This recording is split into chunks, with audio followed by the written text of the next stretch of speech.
എൻ്റെ മകൻ ഇന്ന് രാവിലെ അണിഞ്ഞൊരുങ്ങി എക്സാമിന് റെഡിയായി പോവേണ്ടതായി. അതുകൊണ്ട് നമ്മൾ വളരെയേറെ വിഷമത്തിലാണ്. നീതിപീഠത്തിലുണ്ടായ പൂർണ്ണ വിശ്വാസം നമുക്കിന്നുണ്ട്. പക്ഷേ ഇത് സാധാരണഗതി SLC പരീക്ഷയിൽ കോപ്പി അടിച്ചാൽ വരെ മാറ്റി നിർത്താറാണുള്ളത്. ഒരു കൊലപാതകിയായ ആളുകൾക്ക് ഈ ഘട്ടത്തിൽ എക്സാം എഴുതാൻ കൊടുക്കുക എന്ന് പറഞ്ഞാൽ വളരെയേറെ നമ്മളെ മനസ്സിൽ വിഷമങ്ങളുണ്ട്.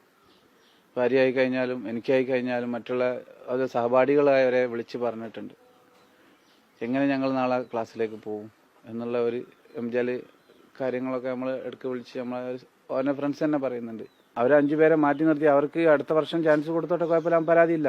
ഈ വർഷം തന്നെ കൊടുക്കുമ്പോൾ ഇവിടെ നീതിപീഠത്തിനോ ഗവൺമെന്റിനോ ഒരു വിലയില്ലാത്ത ഒരു സാഹചര്യം എനിക്ക് അറിയാൻ കഴിയുന്നത്. നമ്മളെ ഇതില് സാധാരണ ഈ കുറ്റം ചെയ്തവൻ ശിക്ഷ കൊടുക്കണം, അത് തൂക്കിക്കൊല്ലണം നമ്മൾ പറയുന്നില്ല. ഒരു പരമാവധി നീതിപീഠത്തിന് കൊടുക്കാവുന്ന ഒരു ശിക്ഷ കൊടുത്ത് മാറ്റി നിർത്തുക എന്ന് പറയുന്ന ഒരു ഇതാണ്.